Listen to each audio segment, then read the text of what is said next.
This video is brought to you by Miniature Market. Thousands of board games, discounted prices, miniaturemarket.com. Hello my friends, it's the Game Boy Geek here. Last year I reviewed a game, a family-level drafting game from Queen Games called Treasure Hunter, where you're trying to get a bunch of coins and treasures through some drafting, and it's a lot of fun. Today we're looking at the first expansion for this, and by the way, that game is by Richard Garfield, and this is Goblin's Loot, the first official full expansion for Treasure Hunter. Let me show you how it's played. I'll see you on the other side.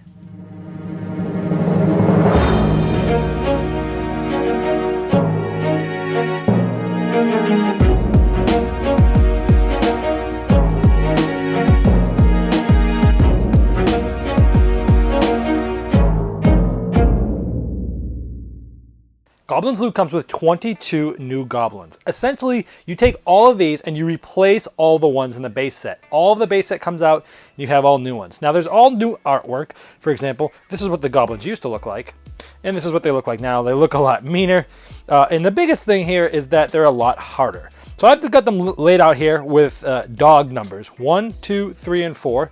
And then coin numbers, 1, 2, and 3. And you can see that, wow, these go up. There's a lot of 3s, especially a lot of 3s and 2s, and it even goes up to 4s. There's just a lot. There's harder ones. There were no 4s in the original, and there were only a few 3s. There's definitely more 3s, more 4s, and less 1s for sure. So these are just a lot harder.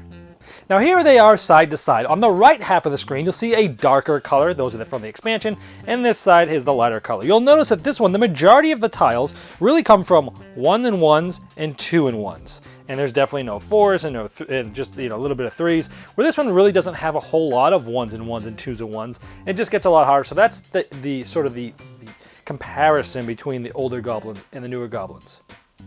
And in general, the base sets average dog number is about 1.72, where this one's about 2.3 dogs you'll need per tile. Where the money that they take here is about 1.5 and here's about 2.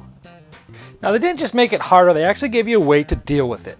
Here are the 4s and 5s of the 3 different colors in the base game. Essentially you remove these and they're replaced by the same thing, but the 4s now all count as one watchdog. So this is a 4 and then it's still going to be able to fight the goblins a little bit with your watchdogs at the end.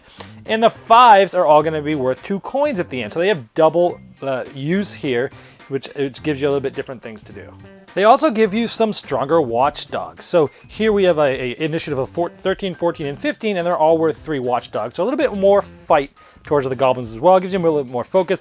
And they also get the Goblin Hunter, where after everyone's revealed their watchdogs and everyone figures out who won what tiles or who lost what tiles for the goblins, this guy gets to basically steal the goblin tile and all the coins on it from the person who would normally take it. And that person's obviously the person that had the highest watchdog total. It allows you to steal something from them. And you also get 3 new treasure tiles. All of these are negative. They're purple and they have big crosses in them. Essentially what happens is if you get this tile, this one makes you get rid of 2 coin cards, this one makes you get rid of 2 watchdog cards, and this makes you get rid of 1 coin card and a watchdog card. If you don't have any of those, it doesn't do anything bad to you, but it can sort of cripple up the end of the round for you. Now, if you've watched my review for Treasure Hunter, you'll know how much I love that game. It almost made my top 10 games for 2015. I think it's one of the best family-level drafting games out there. That's kind of like in between Sushi Go and Seven Wonders. Slid it right around there, and I loved that game.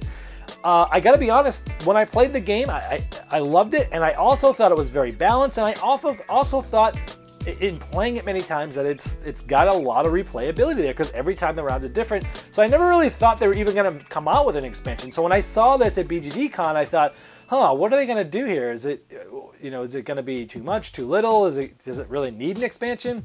So essentially, as you saw, it comes with basically, it's like you're getting a whole new set of goblins, throw the old ones out, bring all these new ones in. They're a lot harder, but yet they give you ways to deal with this. They give you 3 more powerful dog cards. They give you a new goblin card that allows you to kind of, to basically steal money from other people.